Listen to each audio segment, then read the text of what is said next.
जिसको नदी में तैरना आता है और वो छलांग मारे तो किसी भी तरह से तैर के आ जाएगा। ज्ञानेश्वर सर जी के सामने बोलना थोड़ा डर लग रहा है।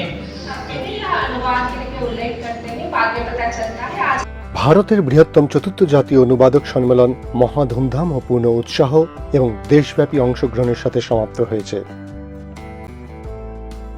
2 দিনব্যাপী সম্মেলনটি বহু ভাষাবিদ, অনুবাদ অধ্যয়ন এবং সাহিত্য সহযোগিতায় একটি প্রাণবন্ত উদযাপন হিসেবে দাঁড়িয়েছে।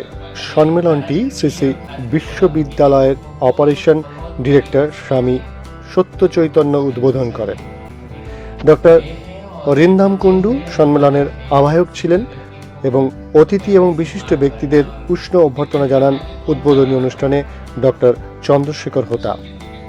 সচিব উড়িষ্যা সাহিত্য একাডেমি অধ্যাপক কেশরী, শ্রী শ্রী বিশ্ববিদ্যালয় গবেষণা ও একাডেমিক্স ডিন গুরু রতিকান্ত মহাপাত্র, ডিন এফএসিআইএস শ্রী শ্রী শ্রী বিশ্ববিদ্যালয় এবং ডক্টর জ্ঞানেশ্বর মূল্যায়ন, প্রাক্তন আইএফএস এবং ন্যাশনাল স্কিল ডেভেলপমেন্ট কর্পোরেশনের উপদেষ্টা সহ বিশিষ্ট বক্তারা উপস্থিত ছিলেন। এই সম্মেলনের মাধ্যমে অনুবাদকদের মধ্যে যোগাযোগ বৃদ্ধি এবং অনুবাদ সাহিত্যের প্রসার সহায়তা হবে বলেই আশা করা হচ্ছে। সনাতন মহাকুদের রিপোর্ট, খবরের বাজার।